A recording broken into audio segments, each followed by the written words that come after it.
जय श्री माता जी। समस्त ध्यान यात्रियों को इस चेतना का सादर प्रणाम।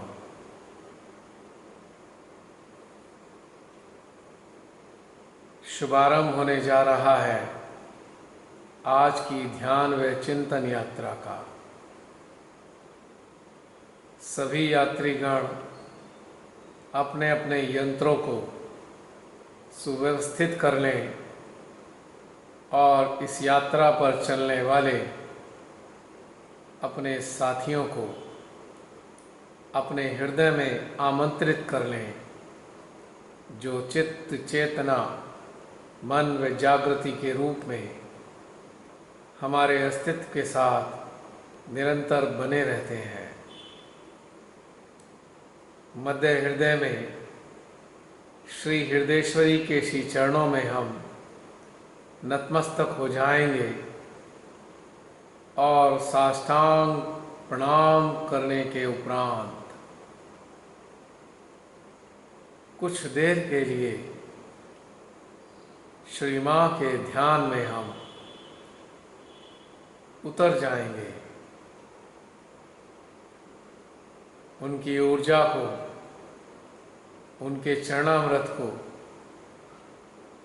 अपने सहस्त्रार में, अपने मध्य हृदय में, अपने संपूर्ण यंत्र में अनुभव करते हुए ध्यान का आनंद लेंगे।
महसूस कर सकते हैं परमेश्वरी की ऊर्जा हमारे सहस्त्रार पर अपना स्पर्श प्रदान कर रही है, जिसकी प्रतिक्रिया स्वरूप हमारा सहस्त्रार गदगद होकर ऊर्जा का प्रस्फुटन कर रहा है।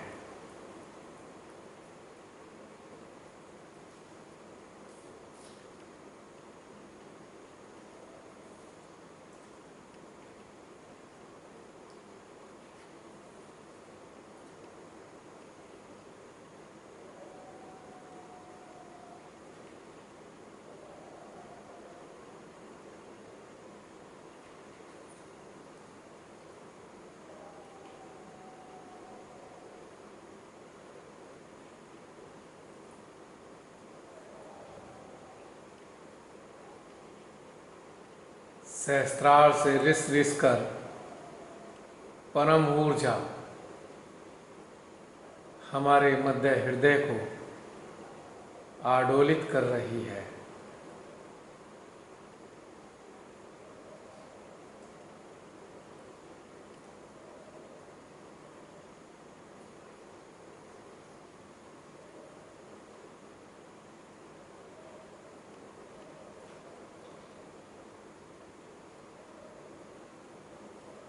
सहस्त्रार में भी अत्यंत आनंददायी वैक्यूम की अनुभूति होना प्रारंभ हो गई है।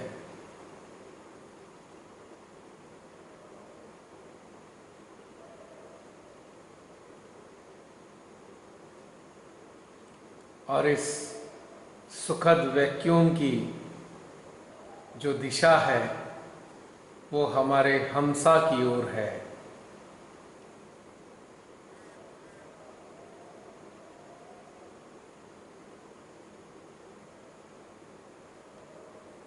मानो हमसा चक्र स्वामी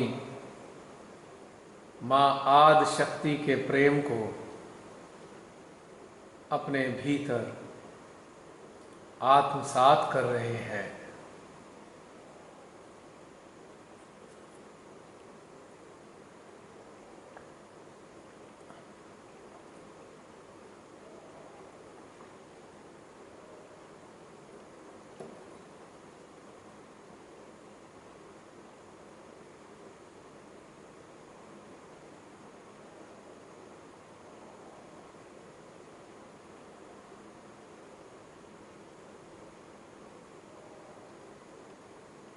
और हमसा चक्र स्वामी से मां आदि शक्ति की ऊर्जा को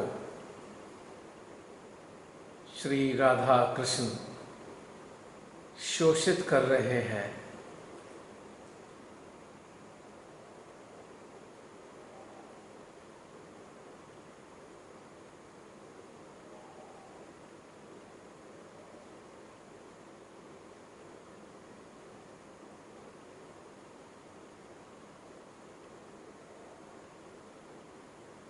और विशुद्धि से गुजरती हुई यह दिव्य शक्ति हमारे मध्य हृदय में समाती जा रही है।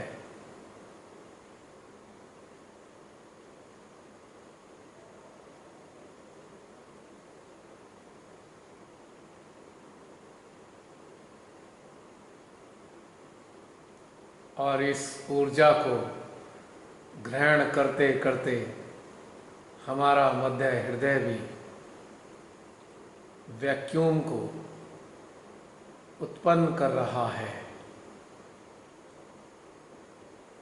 यानी इन चारों के चारों स्थानों पर एक अलौकिक आनंददायी खिंचाव वैक्यूम उत्पन्न हो रहा है।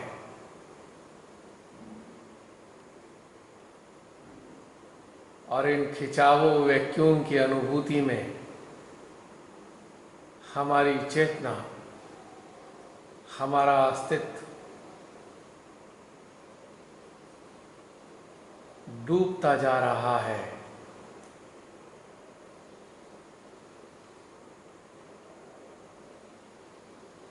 और डूबते डूबते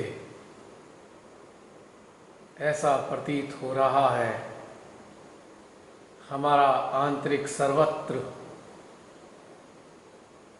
ध्यान की गहन समाधि में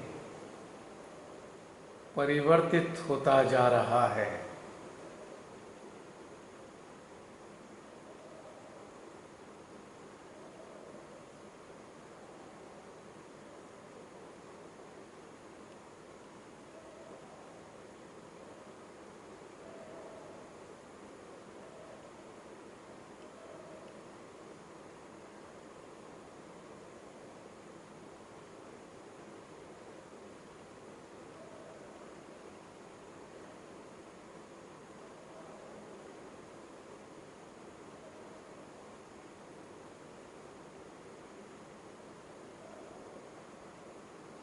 प्रफुल्लित करने वाली अविचारिता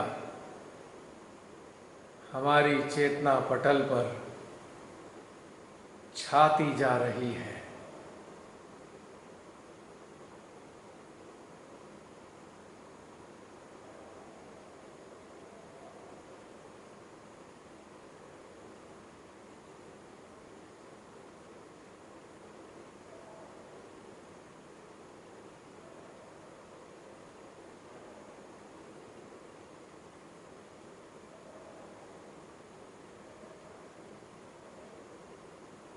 हमारी अंतर चेतना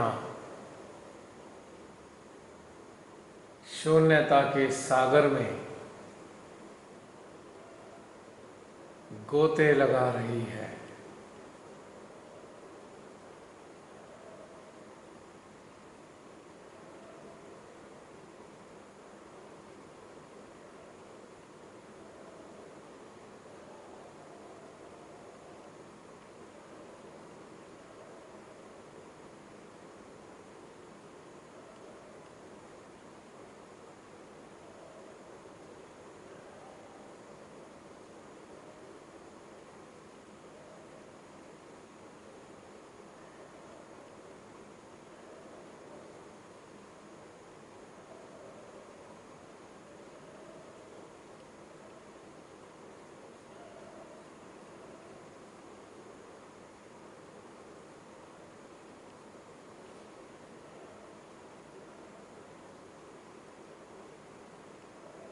अस्तित्व विहीनता की अनुभूति प्रगाढ़ होती जा रही है।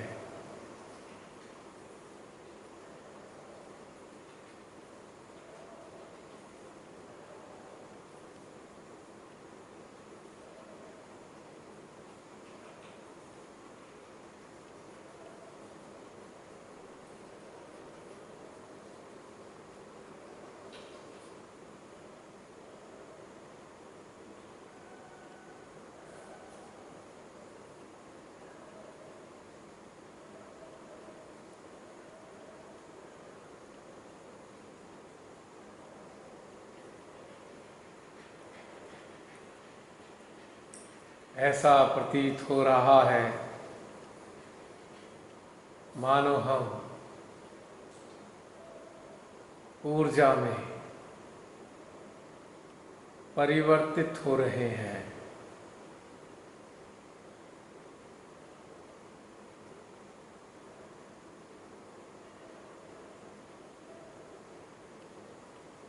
It is the conversion of our existence into pure energy.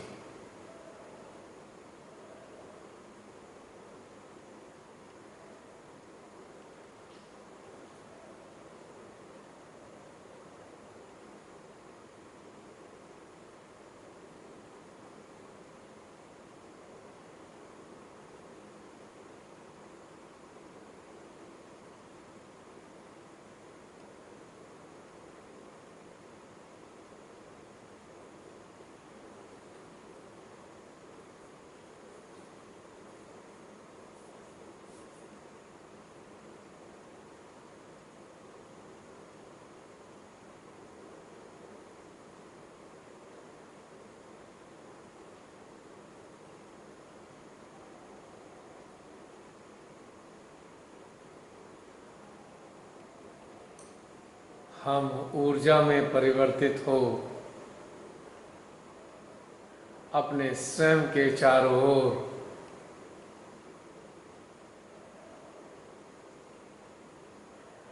परिक्रमा करते आभासित हो रहे हैं।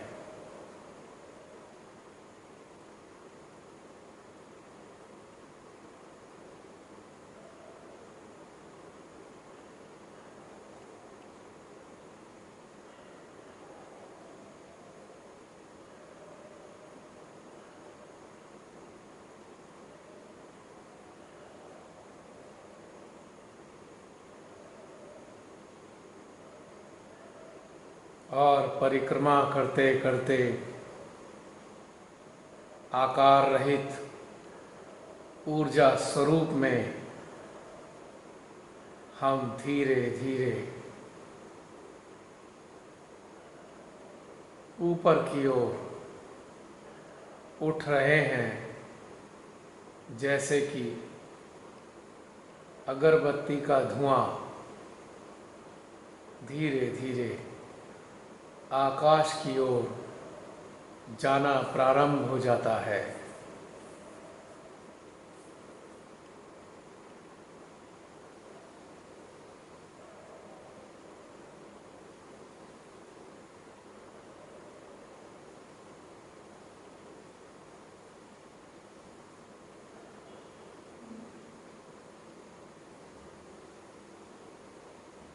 हमारी गति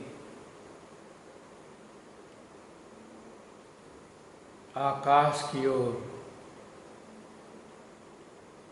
बन रही है।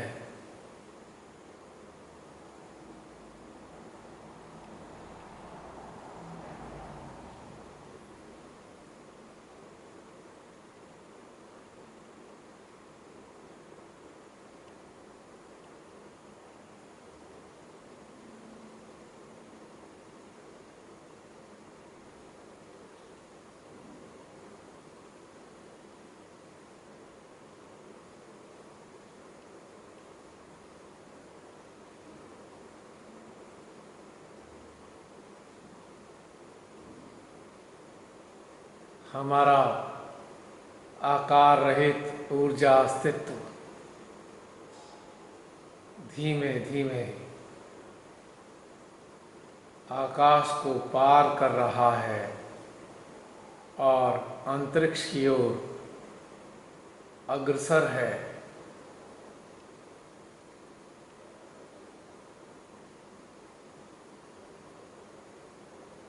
गहन अंतरिक्ष और इस गहनता से गुजरता हुआ हमारा ऊर्जामयी स्वरूप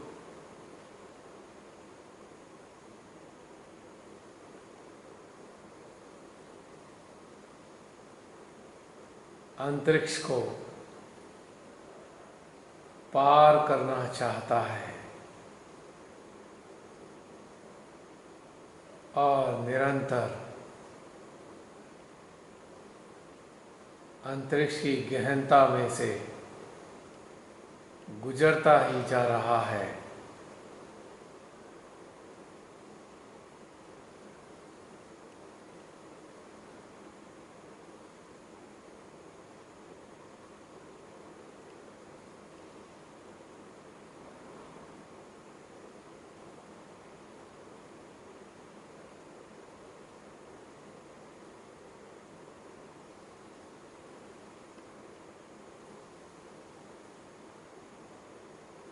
अब यह अंतरिक्ष को भी पार कर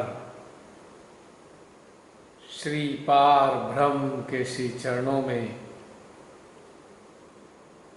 स्थित हो गया है।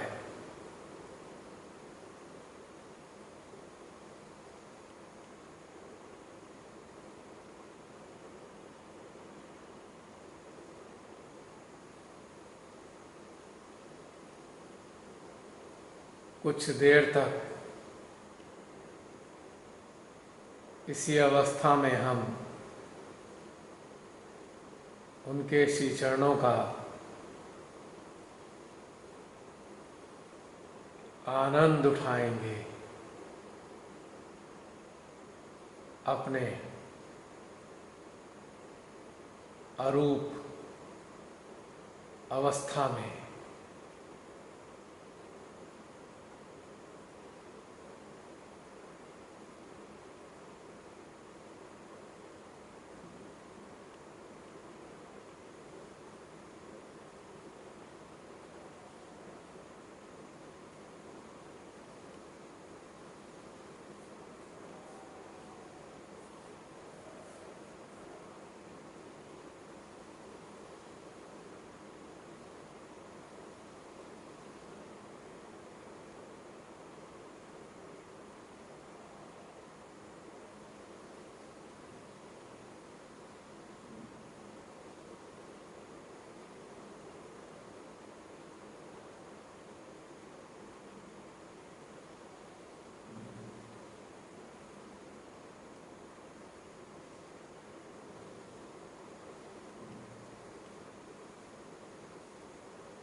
कितनी आनंद की अनुभूति हमको हो रही है, जिसका शब्दों में बयान करना लगभग असंभव है।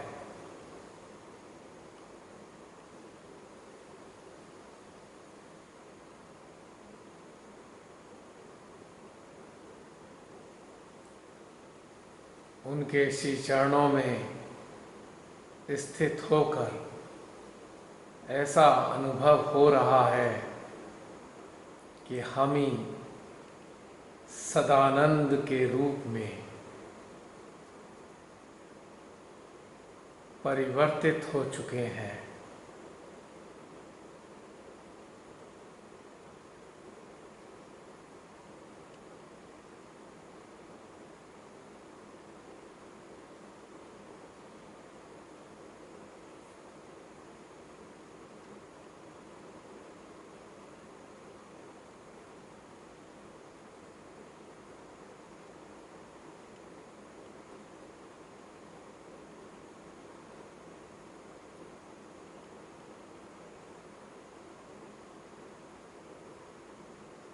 ऐसा आभासित हो रहा है जैसे श्री पार ब्रह्म परमेश्वर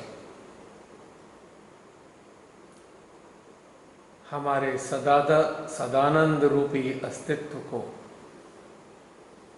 बड़े प्रेम से निहार रहे हैं, आनंदित हो रहे हैं।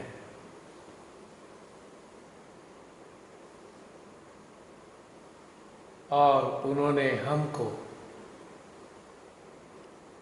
अपने हृदय से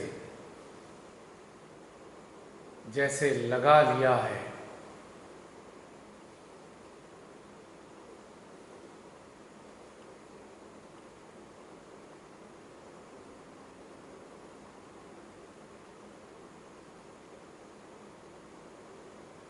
जैसे कि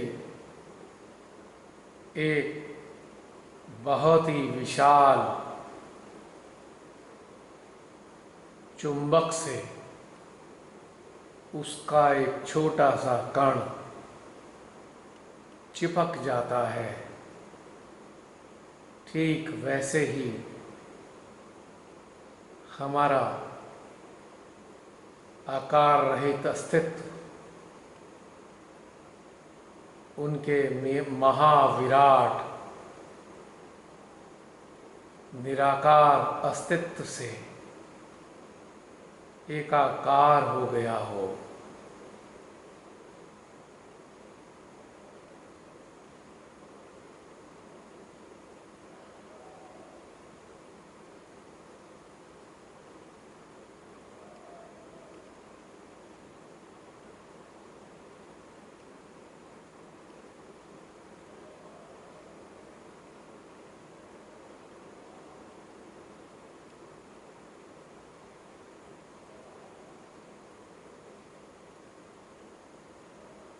और एकाकार होने के बाद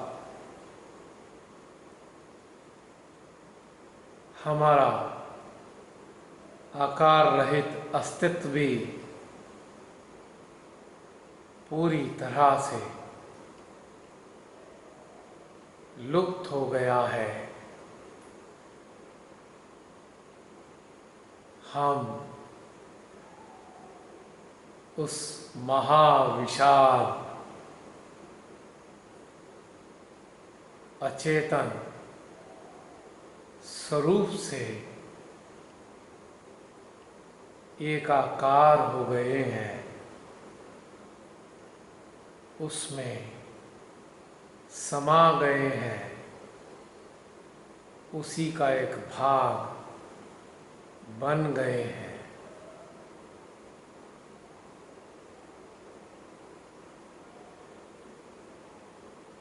इसी एकाकारिता की स्थिति को हम कुछ और देर तक अनुभव करते हैं।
ऐसा प्रतीत हो रहा है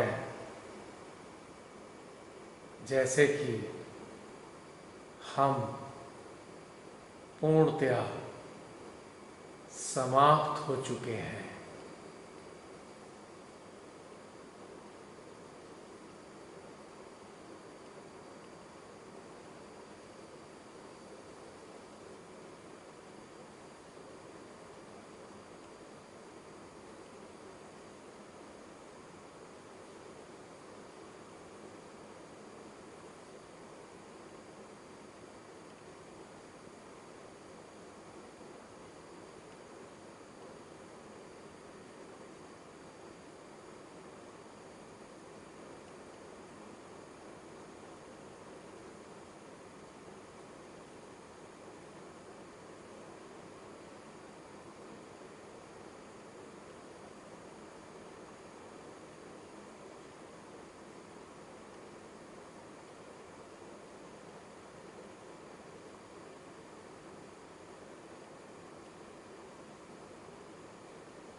स्वयं के अस्तित्व की नगण्यता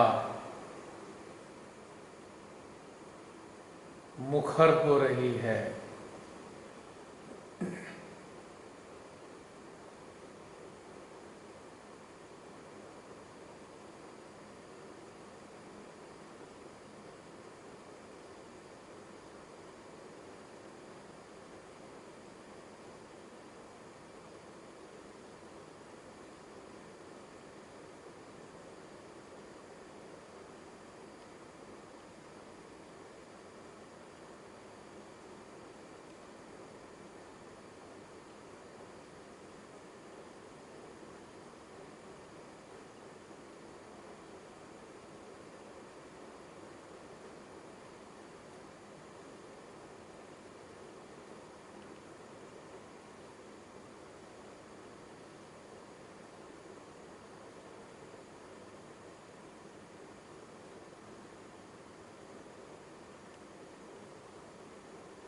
किन्हीं कर्तव्यों को जो परमेश्वरी के प्रति हैं, एक साधक साधिका होने के नाते हैं, इनके प्रति जागरूक होने के कारण अब हमको अपने उद्गम से अलग होकर पुनः वापस मुड़ना होगा। हालांकि इस अवस्था में वापस आने की इच्छा शेष नहीं रह गई है, किंतु फिर भी एक साधक साधिका होने का कर्तव्य हमें निभाना है। अतः अपने आकार रहित अस्तित्व को उनसे अलग करेंगे और परम पिता से विनम्रता के साथ आज्ञा लेते हुए वापस अंतरिक्ष की ओर अग्रसर होंगे। किंतु अपनी चेतना को हम उन्हीं के साथ छोड़ देंगे। धीरे धीरे पुनः अंतरिक्ष की ओर हम चलेंगे और अंतरिक्ष में स्थित होकर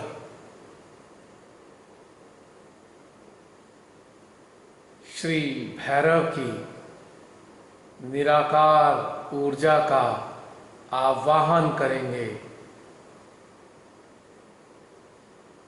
उनके निराकार अस्तित्व को हम अपने अस्तित्व में शामिल करने के लिए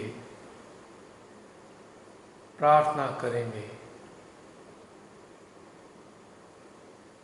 1.5-2 मिनट के लिए अपने आकार रहित अस्तित्व में उनके निराकार स्वरूप को अनुभव करेंगे।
श्री भैरव से निवेदन करेंगे कि वो अपनी निराकार ऊर्जा से हमारे मध्य हृदय को आशीर्वादित करें और हमारे आकार रहित अस्तित्व के भीतर में रहते हुए हमारे हृदय में पधारें।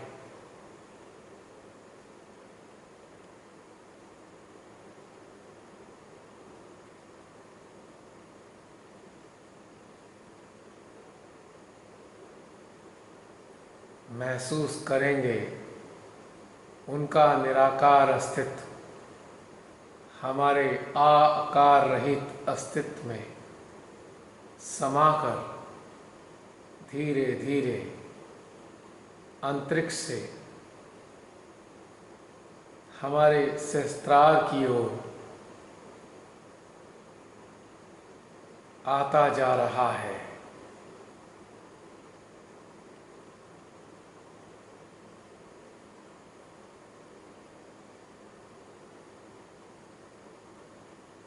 और हमारे सहस्त्रार की ऊर्जा की नाड़ियों के माध्यम से उनका निराकार अस्तित्व हमारे हृदय में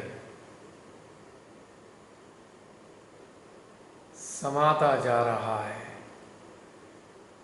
और हम भी अपने आकार रहित अस्तित्व को अपने शरीर में पुनः उतार रहे हैं।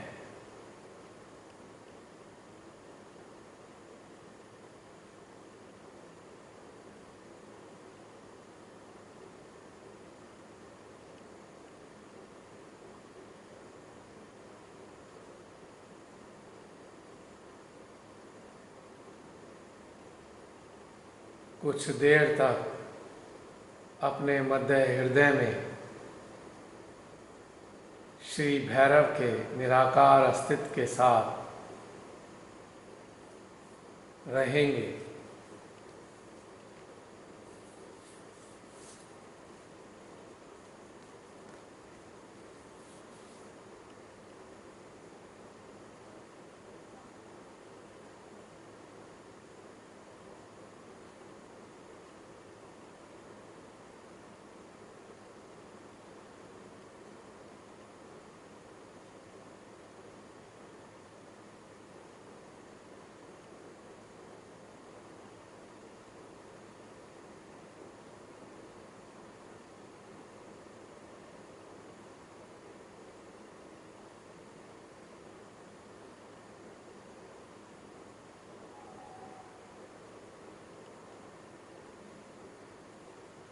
अब श्री भैरव जी से निवेदन करेंगे कि हमारी ईड़ा नाड़ी में गतिशील रहने वाले अपने अंश को पूर्णतया जागृत कर दीजिए।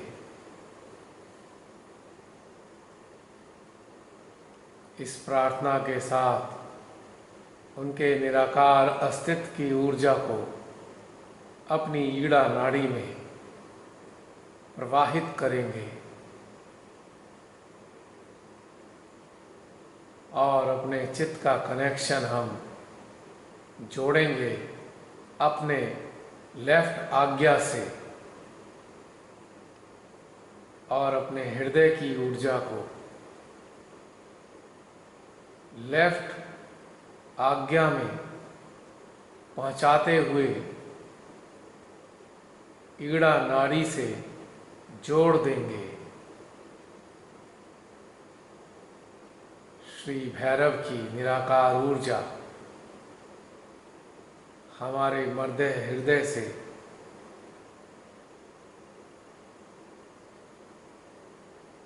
ईड़ा नाड़ी में प्रवाहित होने लग गई है। महसूस करेंगे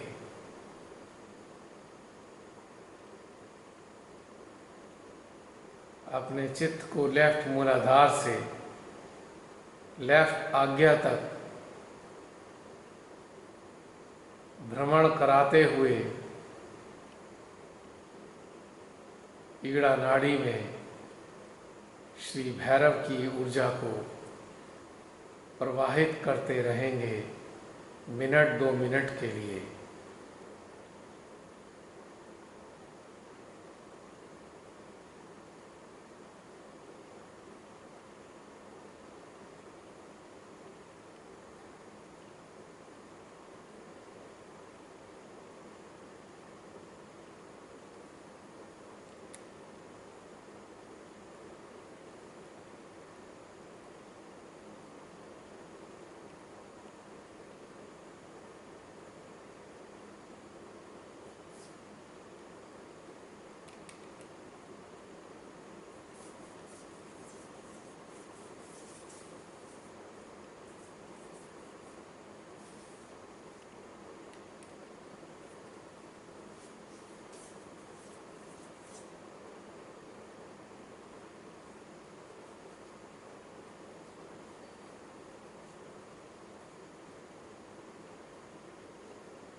आप सभी महसूस कर रहे होंगे कि हमारी ईड़ा नाड़ी में कुछ ऊर्जा बढ़ती हुई प्रतीत हो रही है,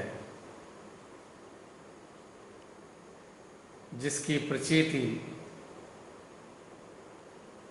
बढ़ती हुई शीतलता के रूप में अनुभव हो रही है।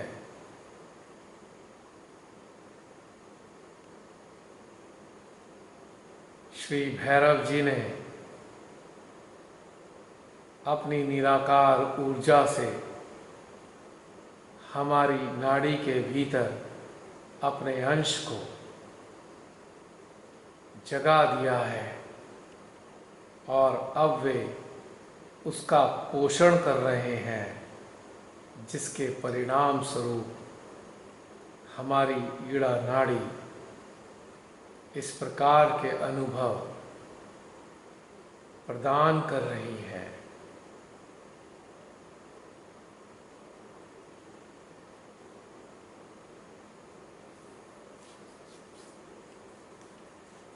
श्री भैरव हमारे भीतर जब सक्रिय होते हैं तो वे हमारे हर प्रकार के अवसाद को समाप्त कर देते हैं।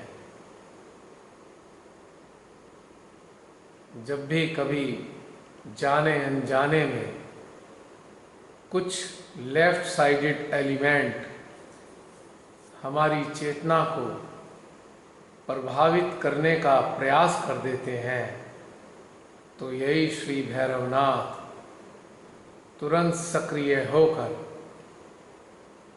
उनको वहाँ से भगा देते हैं या उन्हें नष्ट कर देते हैं। एक प्रकार से श्री भैरव हमारी ईड़ा नाड़ी के रखवाले हैं और साथ ही यह हमारे मनोभावों को नकारात्मकता से भी बचाते हैं।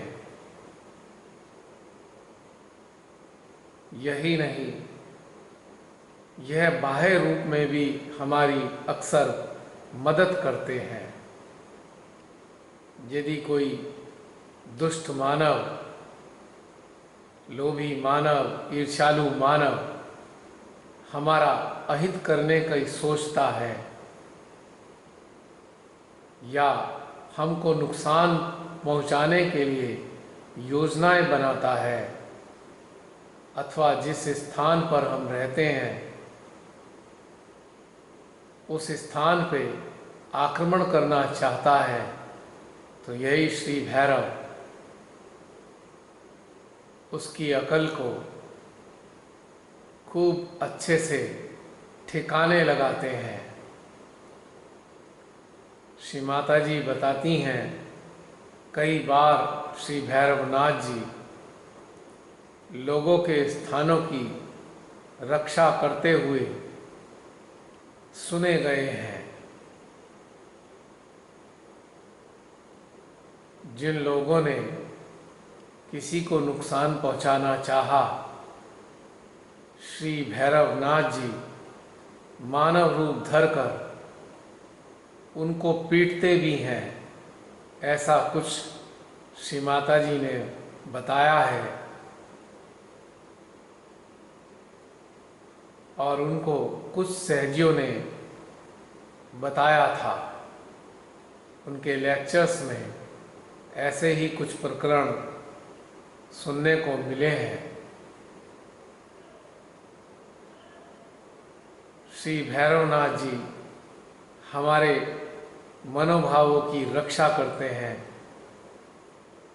और एक प्रकार से ये हमारे भीतर में भावनात्मक संतुलन को स्थापित करते हैं।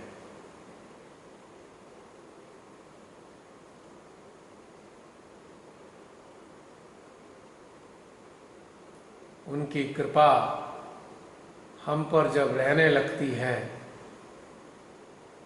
तो हम यह महसूस करते हैं कि विपरीत से विपरीत अवस्थाओं में भी ना तो हमारा मानसिक संतुलन बिगड़ता है, ना ही हम अत्यधिक भावुक हो पाते हैं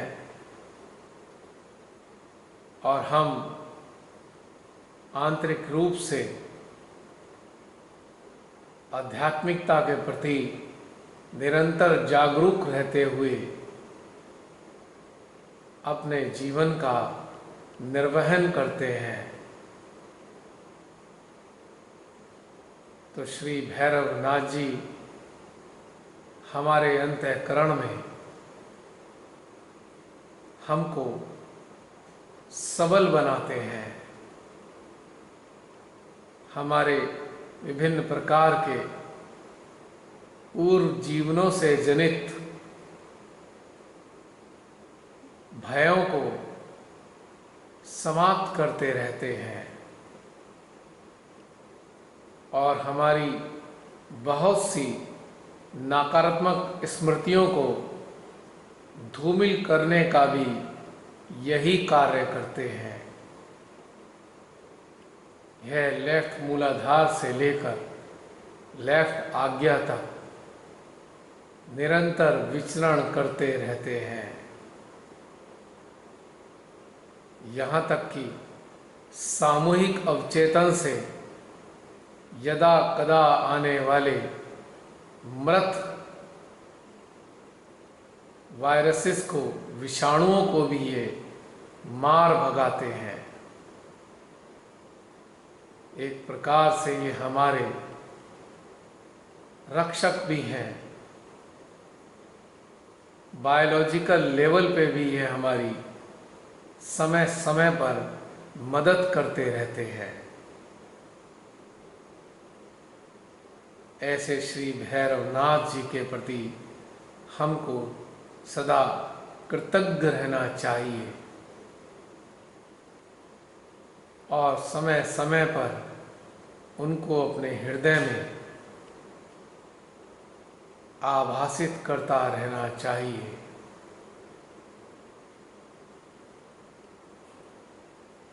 अतः हम सभी पूर्ण श्रद्धा से श्री भैरवनाथ जी की ओर अपने हृदय में उन्मुख होकर उनसे निवेदन करते हैं, हे श्री भैरवनाथ जी, अपने निराकार अस्तित्व के रूप में हमारे हृदय में निरंतर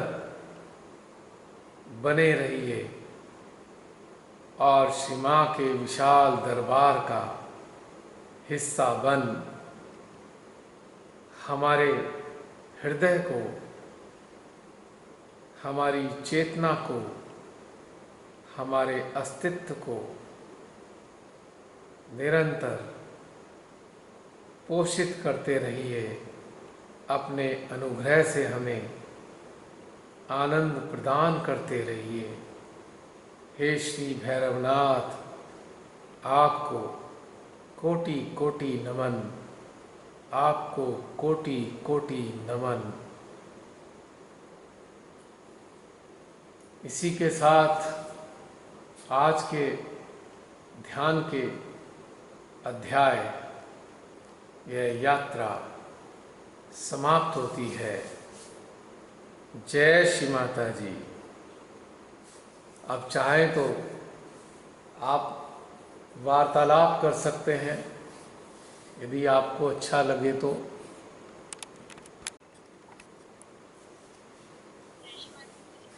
जय श्री माता जी। थोड़ा आकांक्षा जोर से बोलो, सुनाई नहीं दे रहा।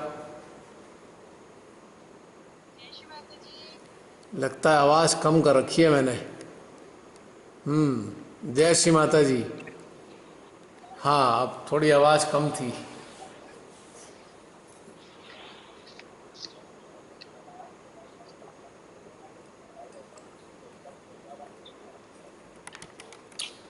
लगभग 15 मिनट का समय है आप सबके पास।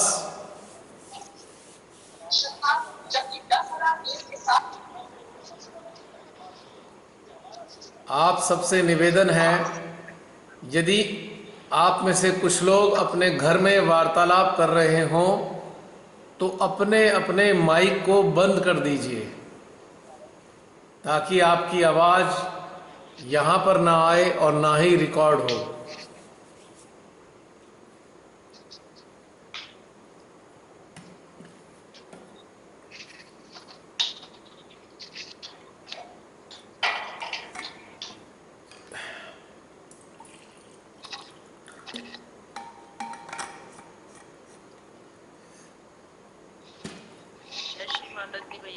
जय श्री माता जी बहन।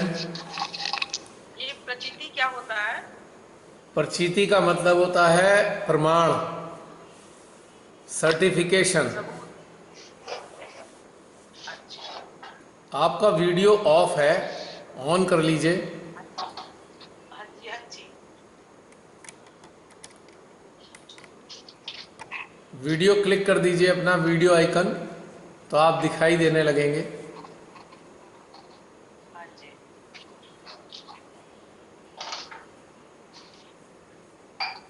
क्वेश्चन पूछूं? हाँ बोलो आकांक्षा। भैया, अगर हमको सपने में कुछ लोग ऐसा नजर आते हैं जो जिनकी डेथ हो चुकी है, हाँ, और वो बहुत ज्यादा मतलब बहुत बार आते सपने में। देखो घर की फैमिली के लोग हैं, फैमिली के। फैमिली के लोग हैं। हाँ, तो उन सारे लोगों को श्री माता जी के श्री चरणों में अर्पित कर दो। मेरा व्यक्तिगत अनुभव है, यदि हम उन सबके नाम कागज़ पे लिखकर श्री माता जी के श्री चरणों के नीचे रख दें, तो श्री माँ अपने आप उन सबको संभाल लेती हैं और आपके सपनों से उनकी मुक्ति हो जाती है। Okay, thank you. अन्य कोई?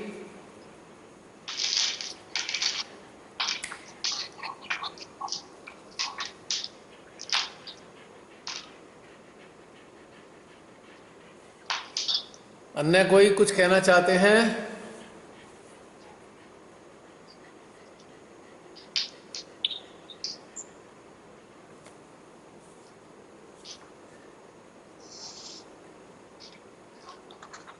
सब शांत हैं आज। भैरवनाथ जी ने बिल्कुल शांत कर दिया लगता है।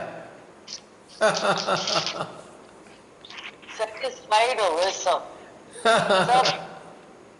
सेटिस्फाइड, बिल्कुल एकदम अच्छा, कंप्लीट अपने आप में। उपस्थित तो कई लोग हैं।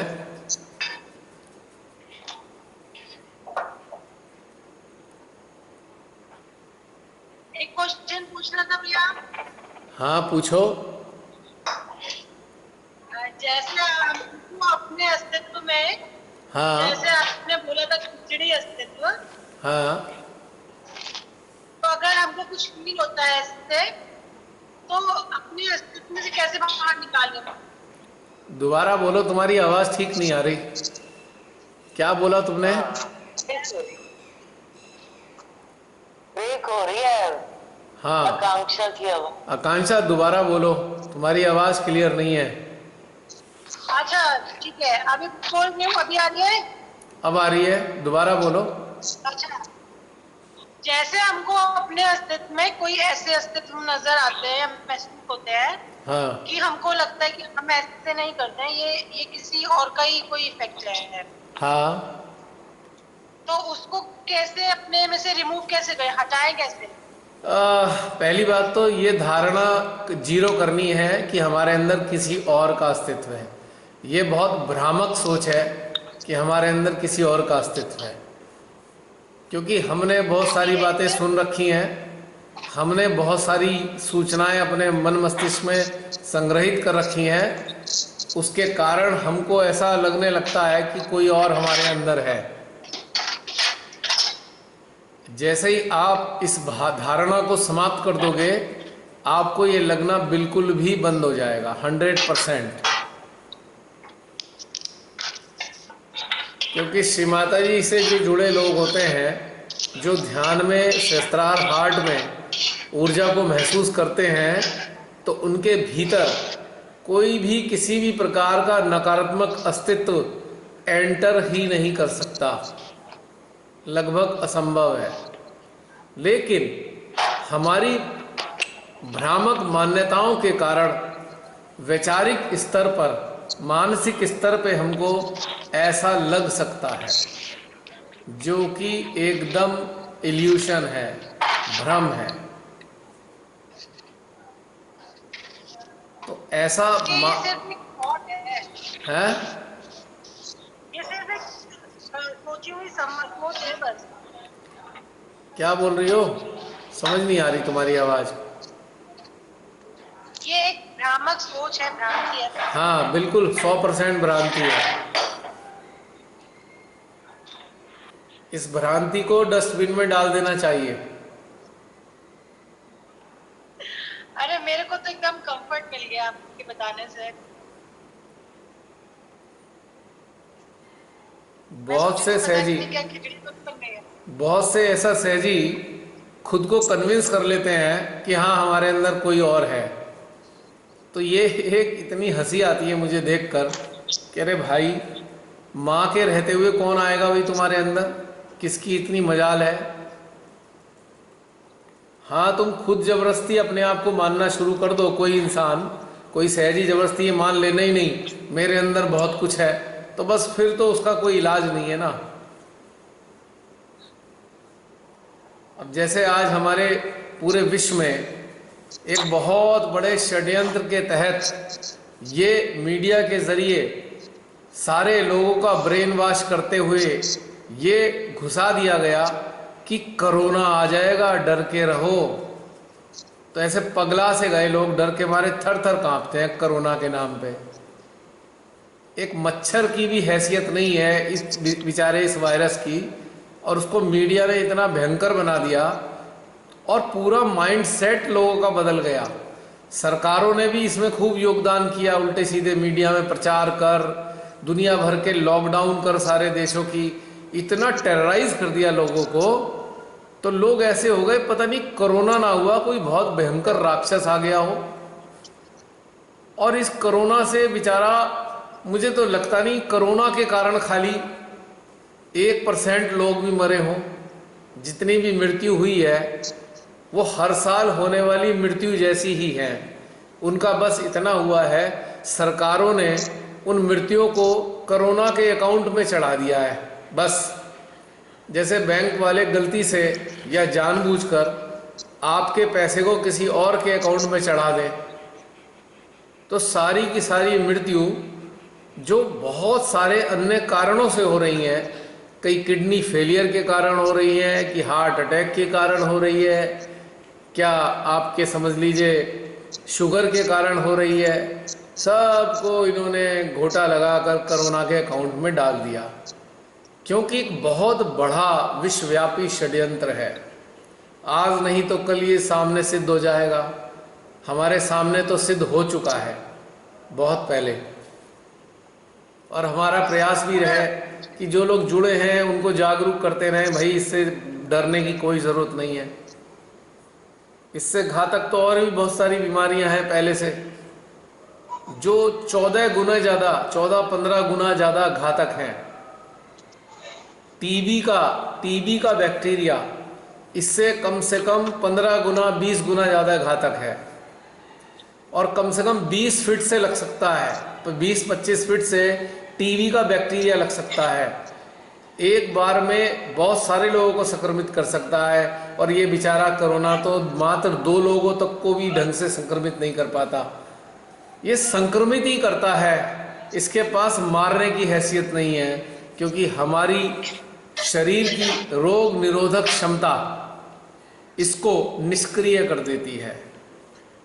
पर षड्यंत्रों के चलते ऐसी स्थिति कर दी गई है कि लोगों को अपनी पसंद का इलाज चुनने की भी आज़ादी नहीं है।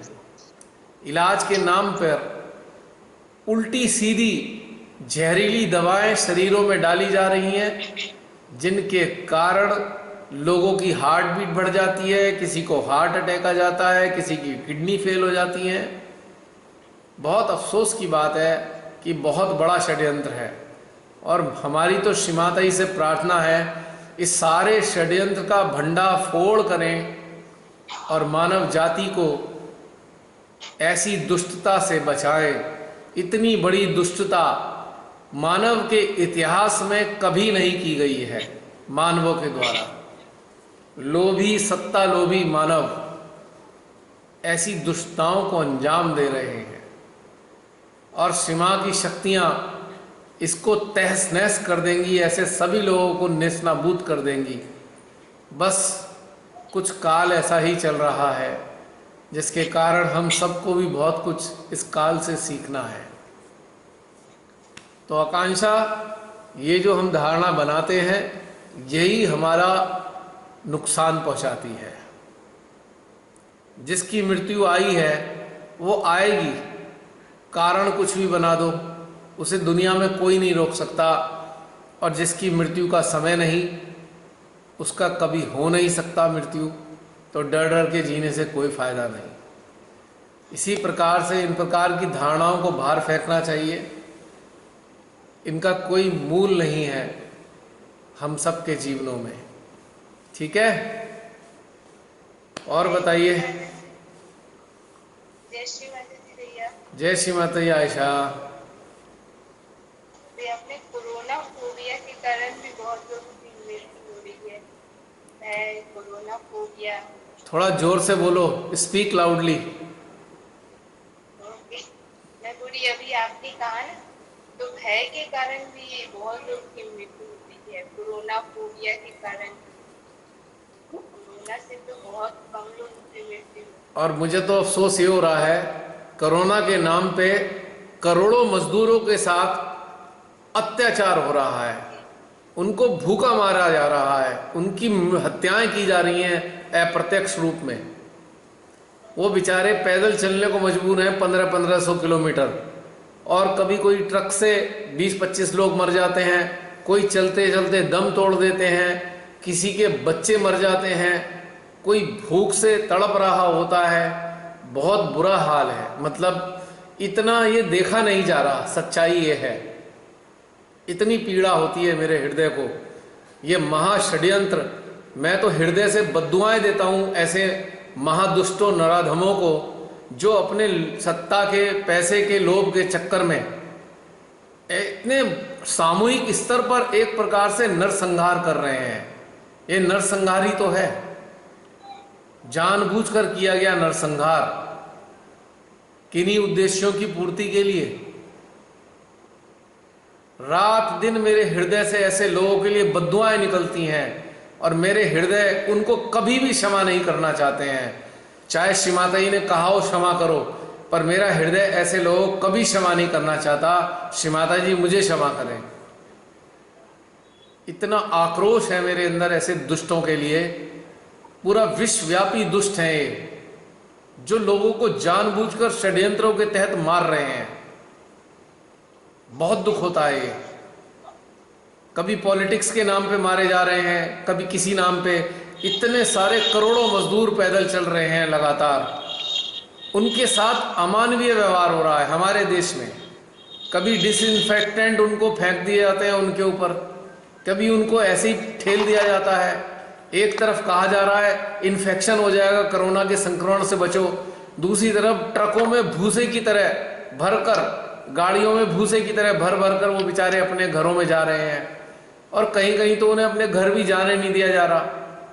पूरी की पूरी स्वतंत्रता छीन ली गई है कोरोना के नाम पे। सारे विश्व में हो रहा है ये। बहुत अफसोस की बात है। मेरा तो आप सबसे निवेदन है, जब भी आप ध्यान में बैठे 5 मिनट कम से कम इस चीज़ पे जरूर अपना चित्त डालें और क्षमा से प्रार्थना करें। ये जो इंसानियत की हत्या हो रही है पूरे विश्व में, हत्यारों को समूल नष्ट कर दें, संहार कर दें ऐसे समस्त हत्यारों का, तब जाकर हमारी पृथ्वी बचेगी, मानवता बच पाएगी। हाँ ऐसा बताइए। मैं तो थोड़ा अंदर से बड़ा आक्रोश है मेरे को इन चीज़ों के लिए, और मुझको बिल्कुल शर्म महसूस नहीं होती कि मैं आक्रोश रख रहा हूँ। I am not एशेम्ड।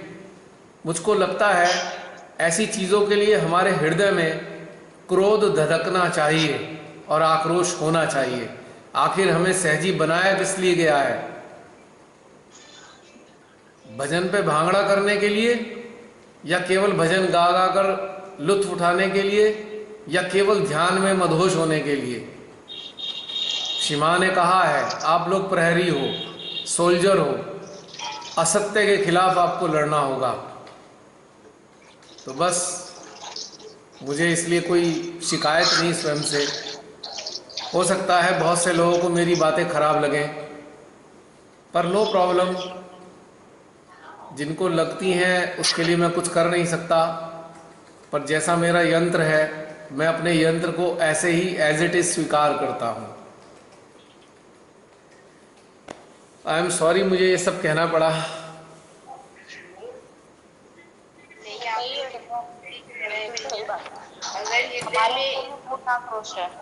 हाँ एक एक करके बोले प्लीज, एक एक करके बोले, कुछ समझ में नहीं आ रहा। खिचड़ी पक गई है, एक एक करके बोले।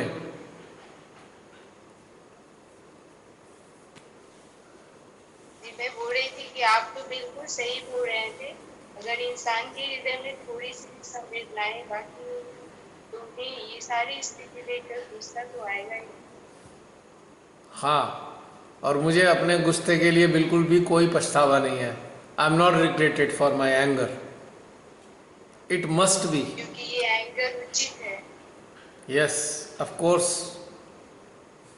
अगर एंगर उठेंगे तभी तो हम श्री माता जी से प्रेयर करेंगे कि ऐसे कुछ तो बिल्कुल नाश करेंगे। बिल्कुल बिल्कुल बिल्कुल। अब ये मुझे लगता है शायद ये बंद ना हो जाए, 2-3 मिनट होंगे। कोई और अपने उद्गार प्रकट करना चाहते हैं?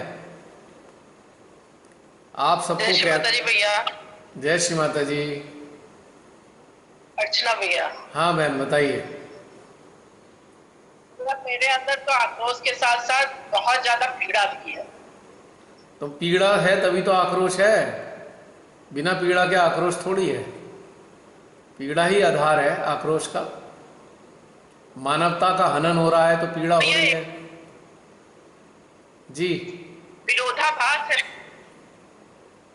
एक तरफ तो कहा जा रहा है कि कोरोना जो है आप पास में आएंगे, सोशल डिस्टेंसिंग रखें, हाँ। और एक तरफ बिल्कुल भेड़ बकरियों की तरीके से मानव समूह को रखा जा रहा है। Exactly. तो वहां पे कोरोना नहीं फैले। यही तो नौटंकी हो रखी है पूरे समाज में, यही तो गलती है, यही तो, इसी कारण से तो आक्रोश है, क्रोध है। जरा सोचिए, जो घर में अपने सुरक्षित बैठे हैं, और तब जो अपने घर में सुरक्षित बैठे हैं, हम लोग भी सुरक्षित भैया हैं, हमको तो लगेगा हम बातें बना देंगे चार कि भाई ऐसे नहीं। जरा उनको देखिए जो मर रहे हैं, भूख से तड़प रहे हैं, खाली पेट 500-500 किलोमीटर चल रहे हैं, 100-100 किलोमीटर चल रहे हैं एक एक दिन में। उनकी सोचना चाहिए। यहाँ की मानवता सरकारों की मर चुकी है। They are not human being. ये नर पिशाच हैं, ये इंसान नहीं है। इंसानों का खून चूस रहे हैं ये लोग, कानून के नाम पे, कोरोना के नाम पे। बहुत पीड़ा होती है।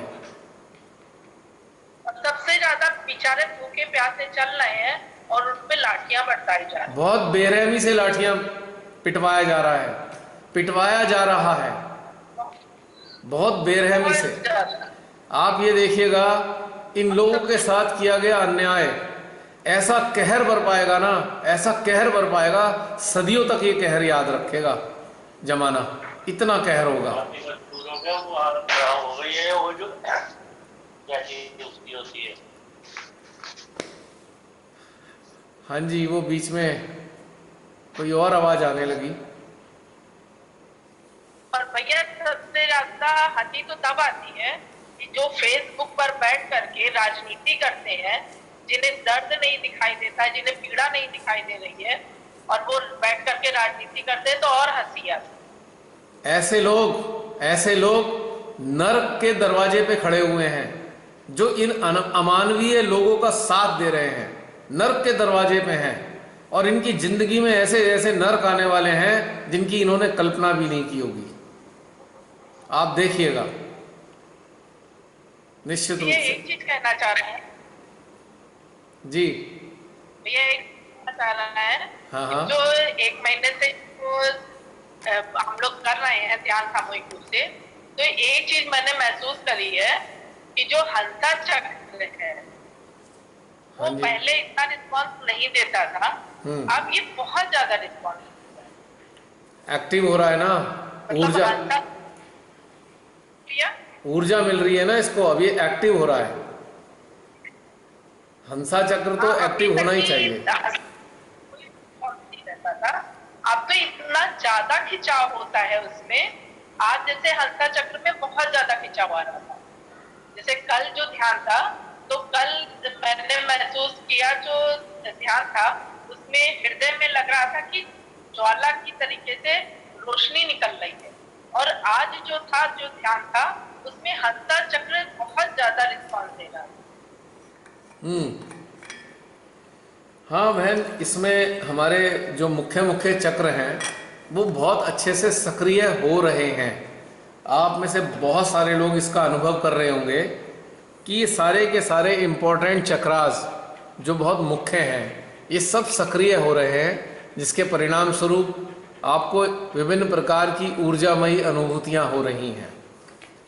4 चक्र बहुत इम्पोर्टेंट रहते हैं हमारे लिए। वैसे तो सारे इम्पोर्टेंट हैं, लेकिन ऊर्जा के प्रवहन के लिए या ऊर्जा के आवागमन के लिए 4 मुख्य चक्र बहुत इम्पोर्टेंट है: सहस्त्रार, हमसा, विशुद्धि और मध्य हृदय। और इन चारों में ही भरपूर ऊर्जा आप सब लोग महसूस कर रहे होंगे इस वक्त, निश्चित रूप से। वही भैया कह रहे हैं कि अभी तक की इन चक्रों में ऊर्जा महसूस होती थी, मगर हंसा में नहीं महसूस कर पाते। हंसा का जागृत होने का, हंसा में जब ऊर्जा जाने लगती है तो जागृत होने लगता है। और जब ये जागृत हो जाता है ना बहन, तब जाकर सहजियों को ये समझ आती है सही क्या है, गलत क्या है। इससे पहले तो मैंने देखा है बहुत से सहजी गुलामों जैसा व्यवहार करते हैं, विचारधाराओं के गुलाम बनकर बिल्कुल गुलाम बन चुके हैं बहुत से सहजी, क्योंकि उनके हमसा चक्र जागृत नहीं है। जागृत होने पे ही समझ आता है सही मायने में कि वास्तविकता है क्या चारों तरफ। अब जो सहजी अपना वो पौराणिक टाइप का सिस्टम कर्मकांड करे पड़े हैं, वही तरीके लेफ्ट राइट करते रहते हैं, 20-20 साल से कुंडलियां उठा उठा के ध्यान करते हैं, बैलेंसिंग करते हैं, इन्हीं में लगे रहते हैं, तो उनका भला कहाँ कौन सा चक्र जागृत होगा? अपने चक्रों को समय ही कहाँ देते हैं वो लोग? वो तो कर्मकांड को समय दे देते हैं सारा का सारा। और जो बाकी बचता है समय, वो ऊल जलूल बातों में, दूसरों की बुराइयों में, निंदा करने में लगाते हैं, ऊंच नीच देखने में लगाते हैं, अपने अहंकार में लगा देते हैं। हजारों लोगों के निरंतर दोष देख देख कर उनका वर्णन करने में लगाते हैं, पीठ पीछे बुराइयां करते हैं, अपना समय खराब कर देते हैं। तो इसीलिए सब गड़बड़ हो रहा है बहन, क्या कहें। तो हमसा चक्र, हृदय चक्र, कोई भी चक्र जागृत नहीं हो पाता, और वो वही का वही हाल रहता है। आई एम सॉरी टू से ये सब मुझे कहना पड़ा है, और मैं समझता हूँ मुझको ये सब कहना भी चाहिए। अगर ये इस काल में किसी को समझ में नहीं आया, तो फिर किस काल में समझ में आएगा? ये अंतिम मौका है। कोरोना जो है एक अंतिम मौका है समस्त सहजियों के लिए, अपने उत्थान के लिए, आंतरिक उत्थान के लिए, वर्टिकल ग्रोथ का अंतिम अवसर दिया है श्री माता जी ने ये। और जो इसको भी गंवा देगा, उसके लिए फिर कुछ भी कहना मुश्किल है। क्या होगा उसका मैं अंदाजा भी नहीं लगा सकता।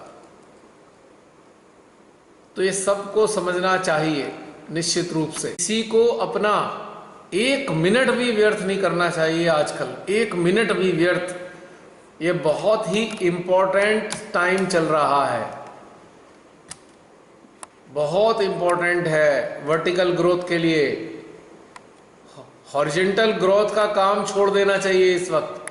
जो भी हॉरिजॉन्टल ग्रोथ में लगे हैं, कुछ काल के लिए उसको छोड़ दें और अपने आंतरिक ग्रोथ पर पूरी तरह फोकस करें। बहुत आवश्यक है। ये अवसर नहीं मिलेगा, बाद में सहजी सर पटक पटक के पछताएंगे श्री माता जी के सामने कि हमने अपना समय बेकार कर दिया। बहुत रोएंगे सहजी, क्योंकि उनको मौका नहीं मिलने वाला। इस कोरोना काल के बाद बहुत दिक्कतें आने वाली हैं। जय श्री माता जी।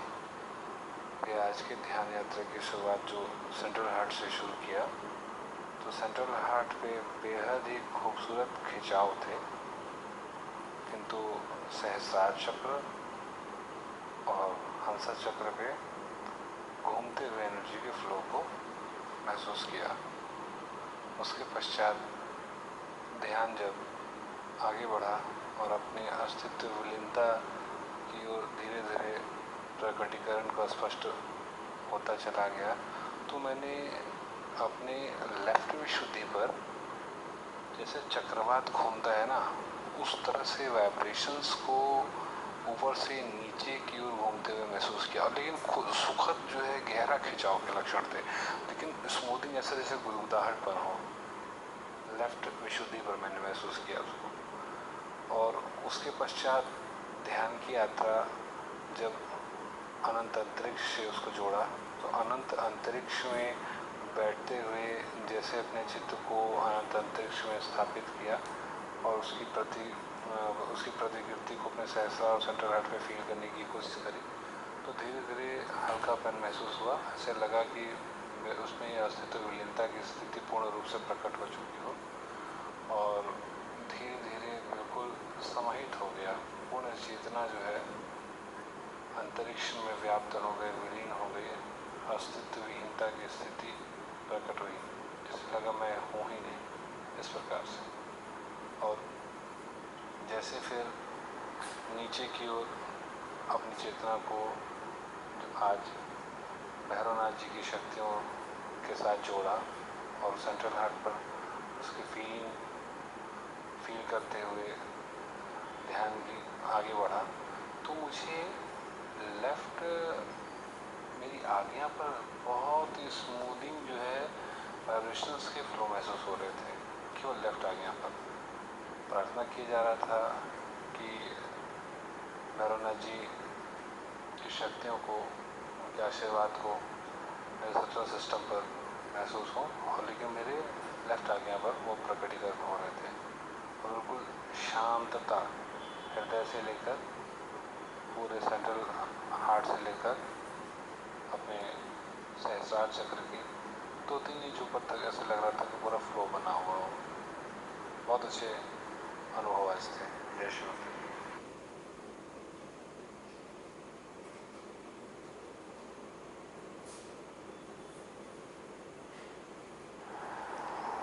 जय श्री माता जी।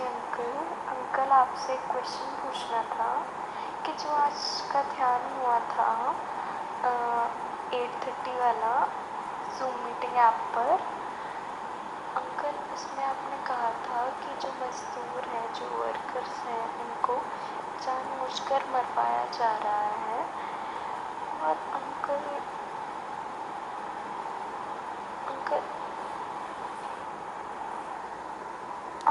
वो तो निर्दोष हैं, उन्होंने तो कुछ किया नहीं है, फिर भी उनको ऐसे मारा जा रहा है। उनको 1500 किलोमीटर पता नहीं कितने किलोमीटर उनको पैदल चलवाया जा रहा है।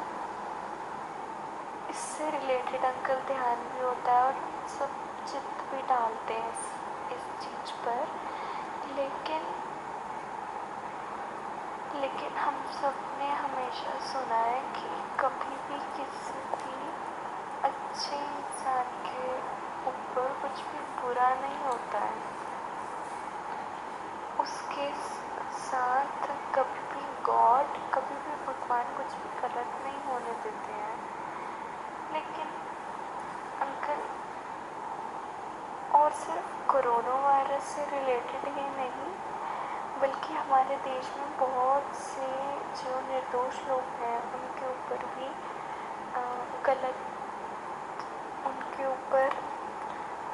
जो गलत लोग हैं उनको नीचे गिराया जाता है, उनके साथ गलत व्यवहार किया जाता है।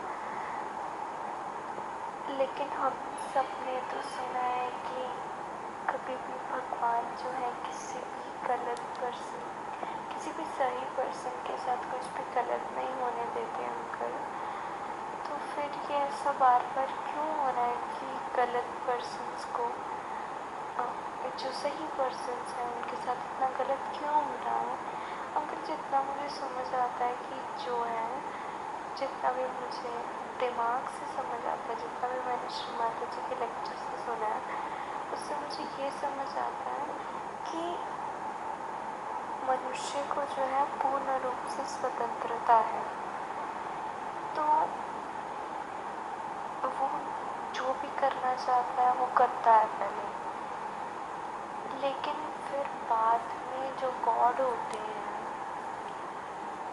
वो उनको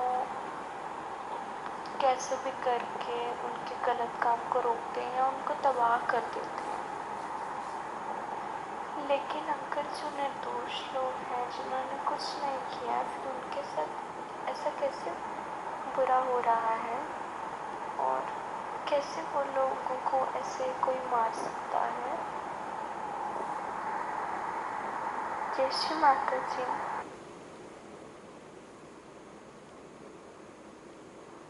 जय श्री माता जी। सीता बेटा, बहुत सारी बातों का जो जवाब है ना सीता, केवल ईश्वर के पास होता है, क्योंकि हम किसी की कार्मिक साइकिल को नहीं जान सकते। हम वर्तमान को तो देख सकते हैं, लेकिन उससे पहले के जन्मों के बारे में हम बिल्कुल भी नहीं जानते। तो किसके साथ क्या हो रहा है, क्यों हो रहा है, ये बात केवल ईश्वर के अलावा कोई नहीं जानता है। और रहा सवाल अच्छे लोगों का, मान लो मैं आपको आज बहुत अच्छा लगता हूँ, या मैंने वास्तव में इस जीवन में, अपने वर्तमान जीवन में कोई खराब काम ऐसा नहीं किया जिसकी मुझे सजा भी मिली, ठीक है।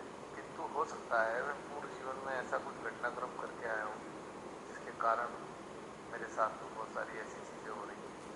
तो इसका बेटा बहुत सारी ऐसी चीज़ें हैं जो अपेरेंटली देखने पर हम उसको नहीं समझ सकते, और ये सारी चीज़ें जो हैं ईश्वर के आधीन। हम तो केवल वर्तमान में अगर किसी के साथ गलत हो रहा है तो उसको कंडेम कर सकते हैं, उसको अपना अटेंशन डाल सकते हैं, पर हम ये नहीं कह सकते कि उसे सज़ा क्यों मिल रही है, क्योंकि ये इसकी सज़ा का तो हिसाब किताब भगवान ही जाने उसके पास। एक प्रकरण है महाभारत का, जिसमें पिता बाणों की शैया पे पड़े हुए थे।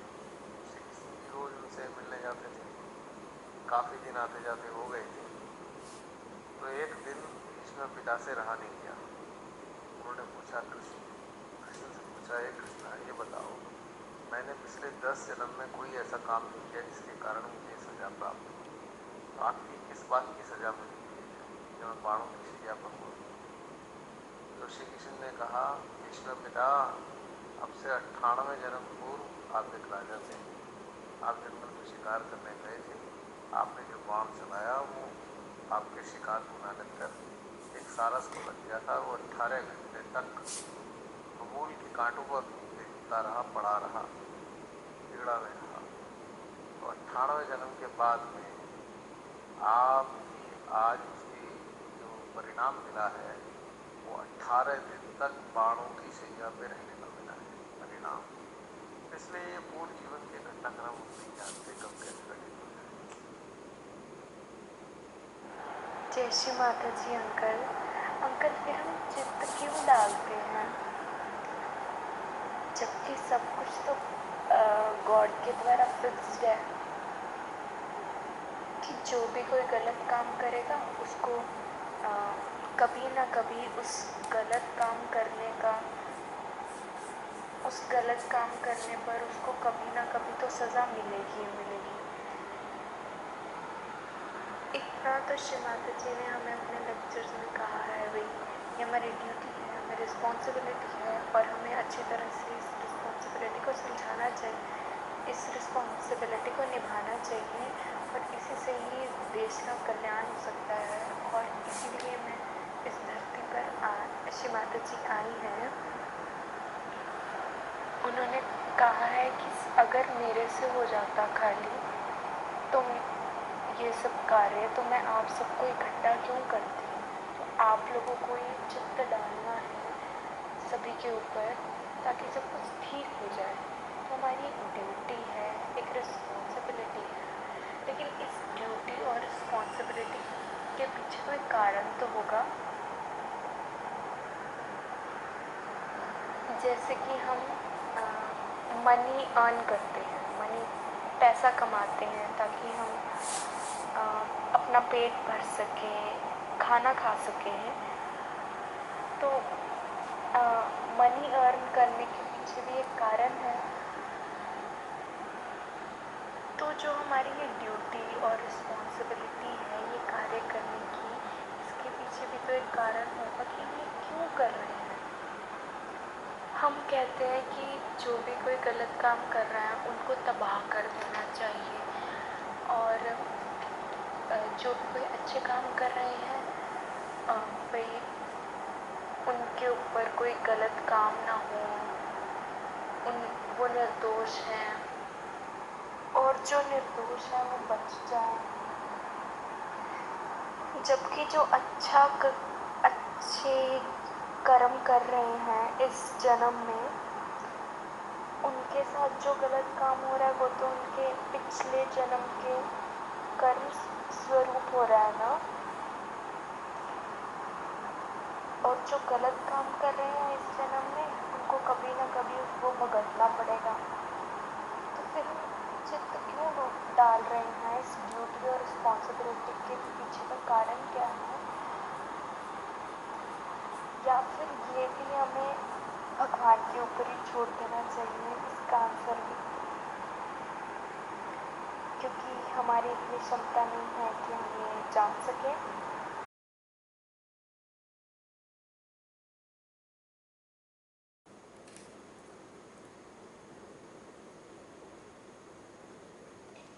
श्रीमती सीधा बेटा, आपके प्रश्न बहुत मज़ेदार, बहुत ही आनंददायी है, बड़ा मज़ा आ रहा है मुझको।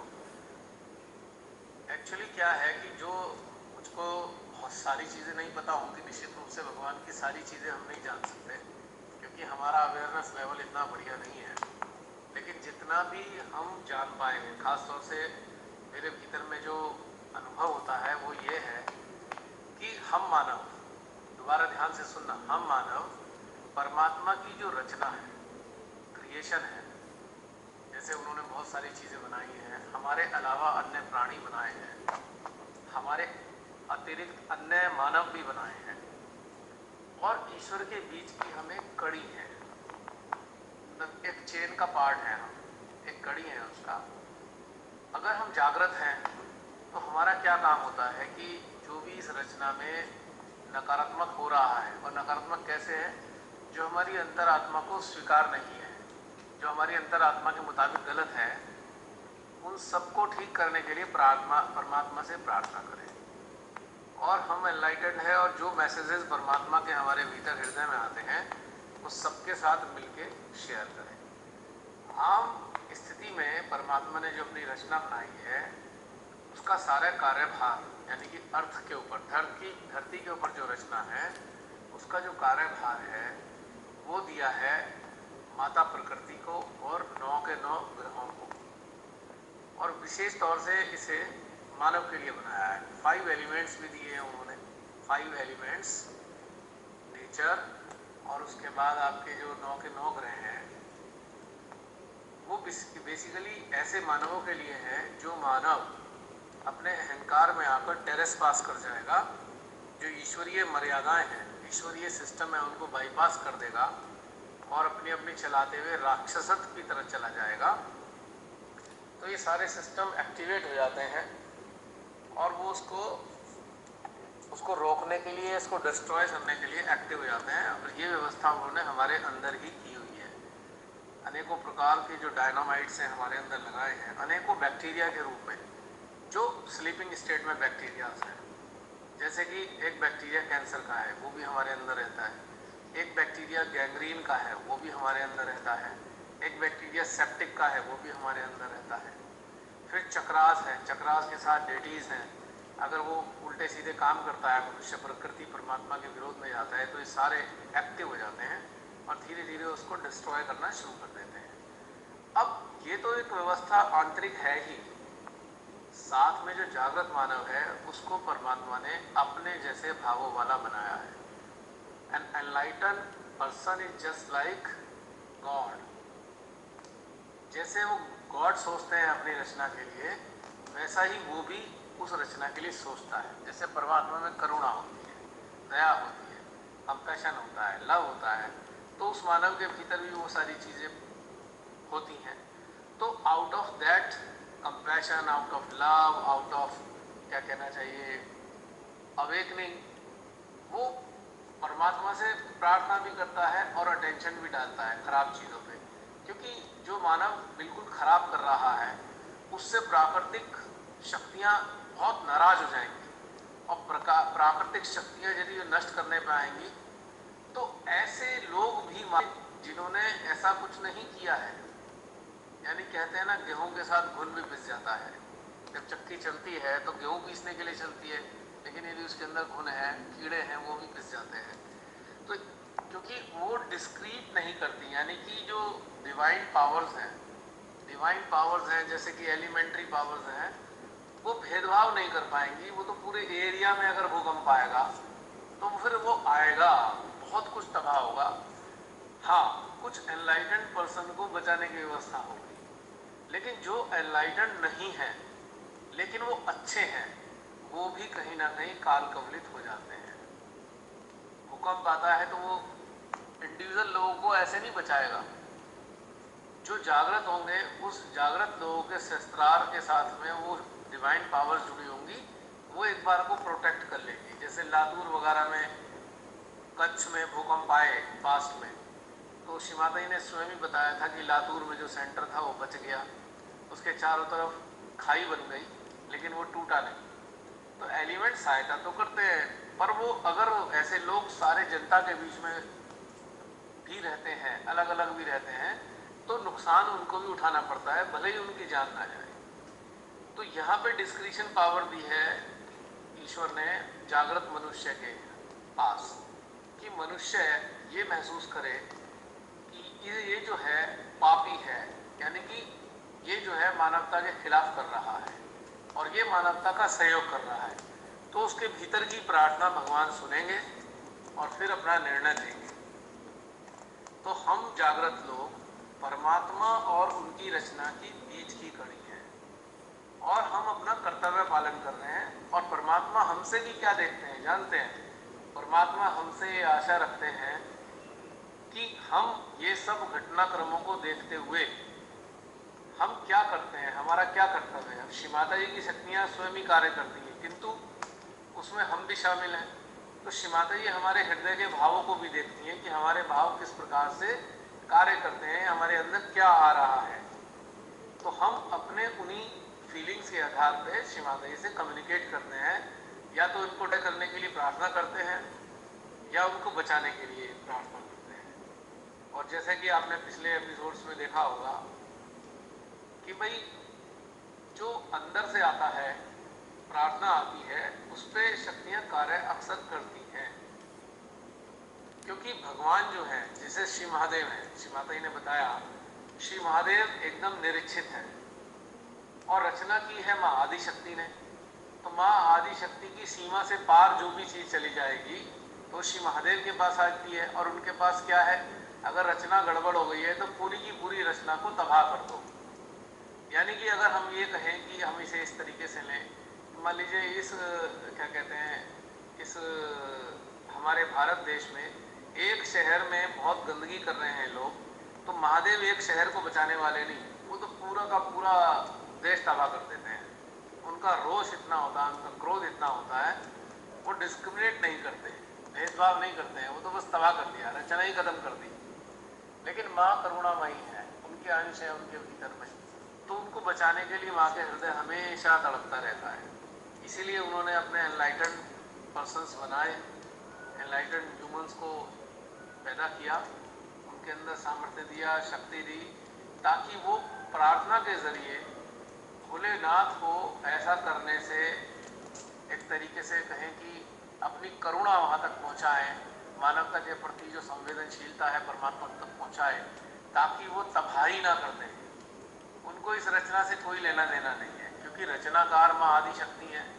तो माँ आदिशक्ति अपनी रचना को नष्ट होते हुए देखना नहीं चाहती है कभी भी। तो इसलिए एनलाइटनमेंट दिया है कि ऐसे लोग कार्य करेंगे तो उनके साथ शक्तियाँ कार्य करेंगी। तो ऐसे लोगों के द्वारा ऐसे मानवों के अंदर जो बैठी नकारात्मक पावर है वो नष्ट की जा सकती है, लेकिन उसमें मनुष्य की इंटेंशन होनी ज़रूरी है। माँ आदि शक्ति अपनी शक्तियों से यदि सर्वनाश करने चलेंगी तो बहुत सारी चीज़ों को खराब हो जाएगी, बहुत सारी चीज़ें डिस्ट्रॉय हो जाएगी। लेकिन मनुष्य हैं हम, भगवान जो है मनुष्य जैसा नहीं सोचते, भगवान मनुष्य भी नहीं है, हम मनुष्य हैं। हम उन भावों के साथ में भगवान से प्रार्थना करते हैं ताकि जो डिस्ट्रक्शन हो, ताकि जो लोग तबाह हो वो सेलेक्टिव हो, वो सामूहिक ना हो। ये नहीं कि एक शहर तबाह किया, एक न्यूक्लियर बम डाल दो, उसमें अच्छे बुरे सारे लोग मर जाएंगे। तो भगवान के पास तो न्यूक्लियर वेपन है, वो एक शहर में डाल देंगे पूरा शहर नष्ट हो जाएगा। लेकिन जो जागरूक लोग होते हैं वो उस न्यूक्लियर बॉम्ब को यहाँ तक आने नहीं देना चाहते। वो प्रार्थना के जरिए ऐसे ऐसे लोगों को चिन्हित करते हैं जिनकी वजह से खराबियाँ आ रही हैं, और नकारात्मक शक्तियों को एक प्रकार से स्टीयर करते हैं, एक प्रकार से अपनी इंटेंशन के जरिए उन्हें अवगत कराते हैं कि ये जो इंसान है ये परमात्मा के खिलाफ जा रहा है, प्रभु इसको नष्ट कर।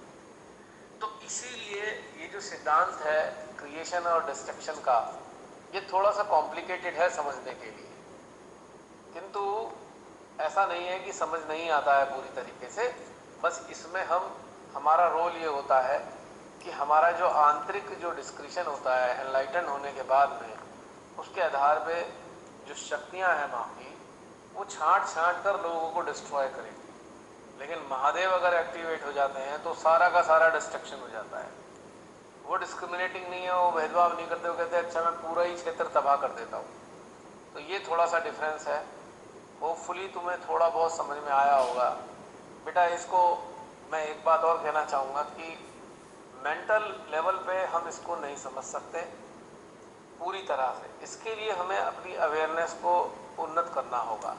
भले ही मैंने आपको जो कुछ बताया है वो अपनी अवेयरनेस से बता तो दिया, पर ज़रूरी नहीं कि सारी बातें आपको समझ में आ जाए। तो उसके लिए सबसे सुंदर तरीका है वननेस। अपने अंदर जो दैवी शक्तियाँ हैं, अपने सहस्त्रार में जो माँ बैठी हैं, उनके साथ धीरे धीरे संपर्क बढ़ाया जाए और अंदरूनी बातों को हम धीरे धीरे स्वतः ही जानने लगते हैं।